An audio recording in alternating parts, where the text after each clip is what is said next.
یاد رکھیے آپ رجب کے حرمت والے مہینے میں ہیں۔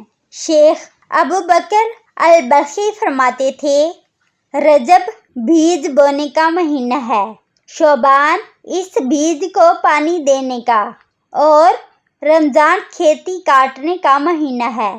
یہ بیج کون سا بیج ہے؟ جی، آپ نے بالکل صحیح سوچا، یہ بیج نیکی کا بیج ہے۔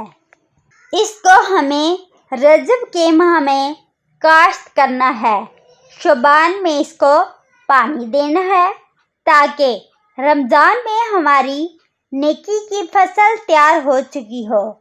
آج سے ہی نیک نیتیں شروع کر لیں، ابھی سے تلاوت قرآن کا آغاز کر دیں، آج سے ہی نوافل اور اذکار کی عادت ڈالنا شروع کر دیں تاکہ رمضان میں عادت بنانے کی مشکل نہ ہو اور اس ہیرے سے زیادہ قیمتی ماہ کا ایک لمحہ بھی ضائع نہ ہو۔ ماہ مبارک، خوش آمدید۔